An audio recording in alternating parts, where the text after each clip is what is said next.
तानाशाही नहीं चलेगी, नहीं चलेगी, शासन तेरी तानाशाही नहीं चलेगी, नहीं चलेगी। दलितों पे अत्याचार करना बंद करो, बंद करो, दलितों पे अत्याचार करना बंद करो। सूत्रों के हवाले से बड़ी खबर आ रही। सरकारी संरक्षित गुंडों के द्वारा किया जा रहा है न्याय, उन्हें किसी तरह का नहीं है डर, सरकार का है संरक्षण प्राप्त। सूत्रों के हवाले से बड़ी खबर। दलित समाज के युवक डॉक्टर भीमराव अंबेडकर की वीडियो बनाने पर दबंग ठाकुर समाज के लोगों ने की मारपीट। दलित युवकों द्वारा सुबह सुबह रोजाना बनाया जाता था डॉक्टर भीमराव अंबेडकर का वीडियो। अंबेडकर का वीडियो बनाने से नाराज ठाकुर समाज के लोगों ने लाठी डंडे व लात घूंसों से की दलित युवक की बेरहमी से पिटाई। दबंगों ने युवकों को सड़क पर डालकर उनके कपड़े उतारकर नंगा करके पीटा। दलित समाज के लोगों का आरोप। दलित समाज के लोगों ने पुलिस प्रशासन मुर्दाबाद के लगाए नारे। दलित समाज के लोगों ने आरोप लगाया कि लोधा पुलिस ने जिन युवकों के साथ मारपीट की उन्हें ही युवक के खिलाफ लिखा मुकदमा। दलित समाज के लोगों ने मारपीट करने वाले दबंग लोगों के खिलाफ मुकदमा दर्ज कर जेल भेजने की मांग की। दोषी थाना इंचार्ज और पुलिसकर्मियों के खिलाफ कानूनी कार्रवाई किए जाने की भी मांग की। लोधा थाना क्षेत्र के चिकवती के निकट दलित युवकों को बेरहमी से लाठी डंडों से पीटने का वीडियो हुआ सोशल मीडिया पर वायरल। मारपीट के मामले में दलित समाज के लोगों में भारी आक्रोश। एसएसपी संजीव सुमन ने पूरे मामले की जांच कर कानूनी कार्यवाही का दिया भरोसा। कल लोधा थाना क्षेत्र में एक घटना हुई थी जिसकी सोशल मीडिया पर वीडियो भी वायरल है। ये दलित समाज के बच्चे हैं, इनको बहुत बर्बरता से मारकर वीडियो वायरल की। इस समय जिला और प्रदेश दोनों जगह भीड़ तंत्र ने स्वयं तय कर लिया है कि न्याय हमको देना है और किस तरीके से देना है। ये भी जो सरकारी संरक्षित गुंडे हैं जिनको किसी का डर खौफ नहीं है, उनको सरकार से संरक्षण प्राप्त है। जिस बर्बरता से चाहे वो दलित समाज के लोग हों या मुस्लिम समाज के लोग हों, उनके साथ सड़क पर फैसला करने लगे हैं, ये लोकतंत्र के लिए गंभीर विषय है और बहुत बड़ा खतरा है।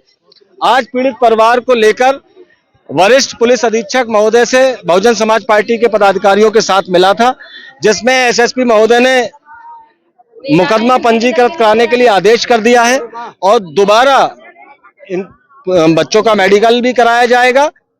उस आधार पर जिन लोगों ने मारा है उनके खिलाफ कार्रवाई कराई जाएगी। हर हाल में मैं स्वयं बहुजन समाज पार्टी पीड़ित परिवार के साथ है। जब तक पीड़ित परिवार को न्याय नहीं मिल जाता हम लोग इनके साथ खड़े रहेंगे। और आपके चैनल के माध्यम से भी कहना चाहते हैं उत्तर प्रदेश के मुख्यमंत्री से, अगर उनको शासन चलाना नहीं आता है तो शासन को छोड़ दें। इस तरह से भीड़ तंत्र को संरक्षण देकर सड़क पर फैसले कराने का काम बंद करें। इससे समाज का बंटवारा होगा और जब समाज का बंटवारा होगा तो कहीं ना कहीं समाज का ही नुकसान होगा। अगर कोई काम किया भी था तो उस पर कार्रवाई होनी थी, मुकदमा पंजीकृत कराना था। मैं तो मानता हूं कि रील पर आरोप लगाया कि इन पर आरोप है कि छेड़छाड़ की, जबकि ऐसा नहीं है। अगर छेड़छाड़ की भी थी तो उसके लिए कार्रवाई करानी थी। हाथ में कानून लेने की इजाजत किसने दे दी? लाठी डंडों से इस तरह से बर्बरता से मारने की इजाजत किसने दे दी? हम इसके खिलाफ हैं। और अगर लोग स्वयं न्याय करने लगेंगे, न्याय करने सड़क पर निकल जाएंगे तो समाज कहां जाकर रुकेगा? एसएसपी महोदय को अभी हम लोगों ने पूरा प्रकरण बताया है। उन्होंने मुकदमा पंजीकृत कराने के लिए आदेश कर दिया है। पुलिस पर भरोसा है। अगर पुलिस पीड़ित परिवार की मदद करने का काम नहीं करती है तो एक बड़ा आंदोलन किया जाएगा और पीड़ित परिवार को न्याय दिलाने का काम किया जाएगा। मेरा नाम प्रदीप है और एक मेरे दोस्त है साथ का, उसका नाम है राहुल। हम सुबह सुबह डेली मॉर्निंग में वीडियो बनाने जाते हैं, क्यों सुबह का टाइम सही रहता है। तो हम वीडियो बनाने गए थे हाईवे तरफ, तो हमने अब वीडियो बना ली थी, अपलोड भी कर दी थी। तो हम वीडियो बनाते समय आ रहे थे, एक लड़का पीछे, हमने इतना ध्यान नहीं दिया, वो कॉल पे बात कर रहा था, हमें नहीं मालूम किससे बात कर रहा था। अब बात करते करते अब हमने वीडियो अपलोड कर दी, उसके ही हम जैसे चलने लगे ना तो पीछे से बाइक सवार लोग थे, कम से कम 35-36 लोग थे। उन्होंने हमसे छूटते ही कहा, समारो यहाँ क्या कर रहे हो? यहाँ क्या करने आते हो डेली डेली? तो हमने ये बोला भैया ऐसे क्यों शब्द बोल रहे हो? जैसे ही हमने ये शब्द बोला है, छूटे चांटे और हेलमेट और जो उनके हाथों में पड़ा है, ये जो भी लठ वगैरह जो सारी चीजें बजाई हमारे अंदर, और मेरे गले में गमछा भी था, गमछा नीचे डालकर और ऐसे रगड़ रहे थे वो, मैंने उठा के पिटते पिटते भी अपने शरीर पे बांधा उसे। और मेरे बाबा साहब की तस्वीर मेरे बैग में रखी हुई थी, वहां से एक तस्वीर निकाल के मेरे यहाँ देखो निशान है, यहाँ मारा था, कांच वांच के यहाँ पे भी टुकड़े लगे थे, यहाँ पे वहां पे सब चीज पे। तो फिर यहाँ से करते हुए फिर उन्होंने कहा कि यहाँ उस पे ले चलो, उसका हाईवे पे ले चलो। फिर हाईवे पे लेके हमारी बारात निकालते हुए कम से कम 1.5 घंटे, कम से कम 15 मिनट तक हमारी बारात निकाली है। बारात निकालते निकालते हाईवे पे ले गए, कभी बेल्ट कभी लट, उनके जैसे हाथ चल रहे हैं वैसे मार रहे हैं हमको।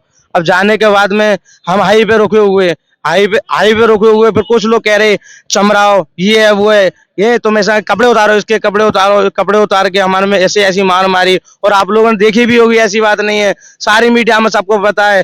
हमें इंसाफ चाहिए बस, और कुछ नहीं चाहिए। और मेरे दोस्त का फोन ब्लू कलर का था, बाबा साहब जैसा, वो 30,000 रुपए का फोन था उसका, 30,000 रुपए का, और ऐसा तोड़ा है वो। मेरा पिंक कलर का था, इसीलिए मेरा नहीं तोड़ा उन्होंने, मेरा खाली डैमेज ही किया उसका गिलास। मैं रील बनाता हूँ इंस्टाग्राम पे, हाँ मेरी वीडियो एक वायरल भी हुई है, हाँ 5.7 मिलियन वीडियो चली हुई है, किसी दूसरे ने डाली है। हाँ रील बना के मारा हुआ है मेरे को, और इंस्टा पे बनाता हूँ, और मेरी यूट्यूब पे मेरी आईडी है वो मैंने छोड़ रखा है, इसलिए कि उस पे मेरे शायद व्यूज नहीं आ रहे थे। अब मेरी वीडियो शायद मेरा इंस्टाग्राम ऐसा चलने लग गया था, तो मैंने ये सोचा था मेरा ये कंटेंट रहना चाहिए, एक वीडियो मेरी पर डे जानी चाहिए। मैं कभी यहाँ बनाऊंगा कभी वहां बनाऊंगा, मैंने कभी किसी के बाद में यही नहीं सोचा कि मैं किसी बारे में गलत सोचूं, मेरी ये सोच नहीं है। मैं किसी, कोई मेरे से राम राम करे तो मैं राम राम लेता हूँ, मैं किसी से जय भीम करता हूँ, मैं उसी से करता हूँ जो मेरी लेता है, अब अन्यथा नहीं करता हूँ किसी से। समाज के बच्चे हैं, इनको बहुत बर्बरता से मारकर वीडियो वायरल की। इस समय जिला और प्रदेश दोनों जगह भीड़ तंत्र ने स्वयं तय कर लिया है कि न्याय हमको देना है, और किस तरीके से देना है। ये भी जो सरकारी संरक्षित गुंडे हैं, जिनको किसी का डर खौफ नहीं है, उनको सरकार से संरक्षण प्राप्त है। जिस बर्बरता से, चाहे वो दलित समाज के लोग हों या मुस्लिम समाज के लोग हों, उनके साथ सड़क पर फैसला करने लगे हैं, ये लोकतंत्र के लिए गंभीर विषय है और बहुत बड़ा खतरा है। आज पीड़ित परिवार को लेकर वरिष्ठ पुलिस अधीक्षक महोदय से बहुजन समाज पार्टी के पदाधिकारियों के साथ मिला था, जिसमें एसएसपी महोदय ने मुकदमा पंजीकृत कराने के लिए आदेश कर दिया है, और दोबारा बच्चों का मेडिकल भी कराया जाएगा। उस आधार पर जिन लोगों ने मारा है उनके खिलाफ कार्रवाई कराई जाएगी। हर हाल में मैं स्वयं बहुजन समाज पार्टी पीड़ित परिवार के साथ है। जब तक पीड़ित परिवार को न्याय नहीं मिल जाता, हम लोग इनके साथ खड़े रहेंगे।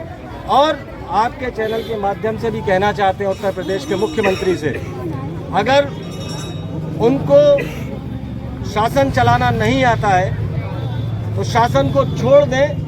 इस तरह से भीड़ तंत्र को संरक्षण देकर सड़क पर फैसले कराने का काम बंद करें। इससे समाज का बंटवारा होगा, और जब समाज का बंटवारा होगा तो कहीं ना कहीं समाज का ही नुकसान होगा। बना रहे थे बच्चे जब इनके साथ मारपीट, अगर कोई काम किया भी था तो उस पर कार्रवाई होनी थी, मुकदमा पंजीकृत कराना था।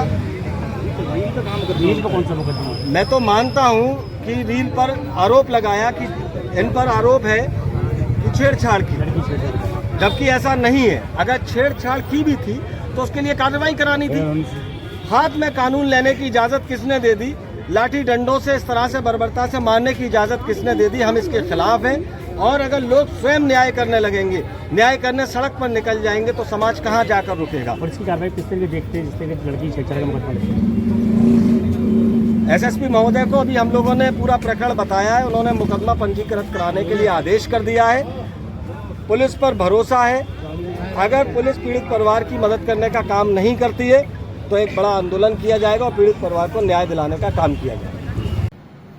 कल दिनांक 26 अप्रैल 2025 को थाना लोधा क्षेत्र में चिकावटी गांव के पास एक स्कूली छात्रा जा रही थी। 3 लड़के उसको अश्लील फवतियाँ कमेंटबाजी कर रहे थे। छात्रा ने शोर मचाया, जिस पर आने जाने वाले लोगों ने, राहगीरों ने, तीनों लड़कों की पिटाई कर दी। इस संबंध में थाना लोधा पर 296 BNS का अभियोग फब्तियाँ कसने के संबंध में तीनों लड़कों के विरुद्ध पंजीकृत किया गया है। आवश्यक विधिक कार्रवाई की जा रही है। अभी तक की जो जांच है उसमें कोई भी जातिगत एंगल किसी प्रकार का सामने नहीं आया है।